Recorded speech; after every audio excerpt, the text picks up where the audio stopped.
Hello, and welcome to the Dragovan channel. My name's Caravan. And I'm Dragovan. And we're getting progressively less widescreen day by day. Tonight's lesson will be covering over realm selection, what each realm type does, and race selection and class selection. Not necessarily what each class does or what each race does, but mostly giving you some gentle guidelines over if you just started, what race or class should I choose. The next thing we're going to also, I have a slight update. I died. I've been playing an Iron Man toon for the past 4 months, and I've got about 4 days logged into him of actual game time, and I died last night.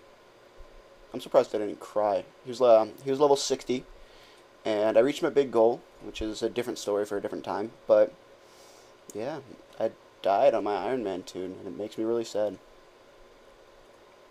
So, on to the lesson. Not sure if we should call them lessons or something else. Alrighty. The thingy. We'll just Onto call the them thingies. Thingies? Alright. Thingy. So, to start off, we'll talk about realm selection.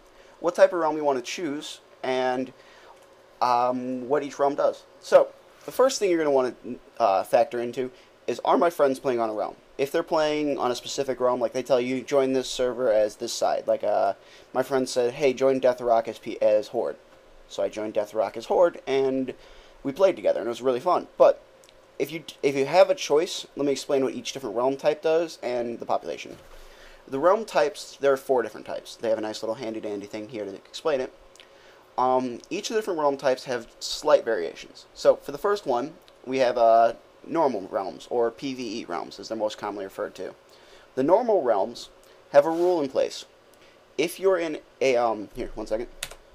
If you're in a neutral territory, such as a high-level territory, or like the entirety of the new expansions, those are all called contested territories. Only the level 1 through 20 areas are your specific faction's territories, but the contested territories allow you to fight each other in PvP realms. But in PvE servers, you're not allowed to fight each other unless you've flagged yourself for PvP, meaning you've opened the game, your character screen's up here, and if you right-click and go down to flag myself for PvP, it will allow other people to fight you if they wanted to. But in a PvP server, anyone on the opposite faction can attack you at their own risk. Like, if you're in a town, they're not going to attack you because the guards will kill them. But if you're out in the open just questing, somebody sees you, they can just come up and attack you. Doesn't matter what level they are, doesn't matter how strong you are, what your gear's like, doesn't matter anything. They can attack you, and they can just spontaneously kill you. Sometimes it makes for some fun play experience when you're just out questing and some guy just runs up and starts attacking you, and you turn around and kill him. That's really fun, but some people don't like it. Some people like a more laid-back approach, where if I'm in the mood for it, I'll set myself to do it, but if not, then just leave me alone, let me quest. The third type of server is the role-playing realm. On a role-playing server, it is a normal type server, so it has the same PvE rules, but it's set up to allow you to roleplay, or to get deep into your character's roles. It's kind of different than what I'm used to, because I'm not a role player, but I hear that it's really fun. It can be fun to actually get really deep into your character's lore and just, dig in and have fun. And the fourth type is a RP PvP server, or role-playing player versus player server. That type of server is literally just a role-playing server with PvP rules, meaning somebody can attack you out of nowhere if they wanted to. It also allows you to role-play in that sense. So, once you've chosen your eventual server, I'm just going to go on a normal for now. Oh crap, I forgot something. Oh, that's not good. My bad. So once you do get to these servers, and once you eventually do choose what type of server you want, choosing the population of the server is its own thing. Choosing the obvious new player server can get you grouped with a bunch of people who are not entirely sure of the game, and they're not going to be mean about it.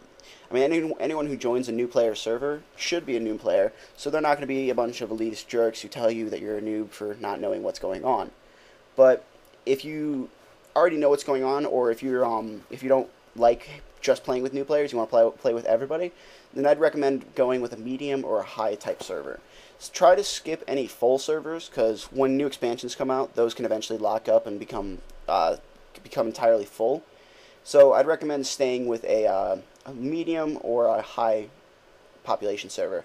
Those servers have great economies. They have great populations. So you can actually find stuff that you want to do, and it's not really boring to play on them. So once you do choose your server, I chose this one just because. You eventually go to create a new character, and we'll talk about factions next. I'm male only. So on your 2 factions you can choose from, you have your Horde and Alliance. Now if you've already have your friends who have started playing this game from forever ago, you're going to already go with them. Like if they're Horde, you're going to want to be Horde. But if you have no choice, then just pick the one that you think is the coolest. Horde. Okay, or you can follow Cole's advice and go with Horde. Alright, that's it. Just go with Horde. And from there, let's say your friend says, alright, I'm on a Horde and I'm an Orc. And why don't you make an Orc and we can play together? But you're not really a big fan of Orcs. You really like the undead, or you like the trolls. Then there's not really much of a reason for you to choose Orc, because after level 20, the different the different races all meet up and level together. So choosing your initial race is only is only viable until level 20. After that, you can play any race and you'll all meet up together. It might take a little bit of it might struggle a little bit, or it might be a little bit awkward, but it will happen. So let's say Cole starts an Orc, and he'll say, all right, I'm gonna play an Orc. Why don't you make an Orc with me? I could say, well, I could play a Troll and just get away with playing a Troll for now until level 6 when we meet up. Or I could play a Tauren and we can meet up at level 10 in the Barrens. Or we can play something else and meet up somewhere else. I mean, every area you're able to meet up after a certain level. So there's no reason to choose the exact same race with your friends. Unless you really want to start from level 1 together. But at that point, you just got to talk about what race you want to play. And next, let's talk about classes. Each class, I could literally make an entire 15-minute episode explaining everything about them. So let me just basically say, read these convenient descriptions that they have. I know it's kind of stupid that I'm telling you to read something when you're here to listen to me, but read these, figure out what they generally are, like what are they good at, what are their some of their types of things, and see what suits you. Play around with them a bit and try it out. There's no reason for you to read guides or look it up and everything. Just read some of this for a second, figure out if you think you'll like it, and try it out. If you don't like it, you don't like it. That's fine.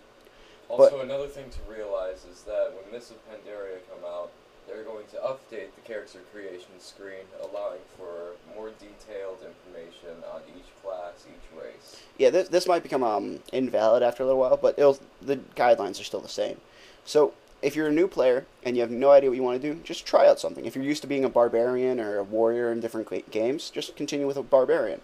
If you like playing the archer, just go with a hunter. I mean, just play something that you might like and play from there. If you have somebody who can help you with, telling what each class does, or if they have a specific type of play style that you might like, then ask your friends. Other than that, just go with what you think sounds cool. And once you eventually do figure out what the class is about, because after about level 30 or so, all classes have like most of their moves and most of their play style down, and it should be pretty normal by then. So, to recap. Go choose your server correctly based on what type of server you like. Do you like to fight the enemies do you like to fight people out of nowhere? Do you like to just be left to your own business? And do you like to roleplay? Next thing you want to choose is your race, and from there, you don't necessarily have to follow your friends in case they ask you, can you play the same race with me? But you can choose your own race and see what you like. Also, I didn't touch up on something about races. Each different race has its own different racial passive bonuses. Those bonuses can be something as simple as 1% extra haste on all of your moves, so you attack 1% quicker, or you have an extra 5% extra damage towards beasts and stuff like that. Those small little bonuses don't make up much of a difference by the time you get by the end of it, and there's no reason to use those as your reason for choosing a class. Don't choose your character and your class based around your racials.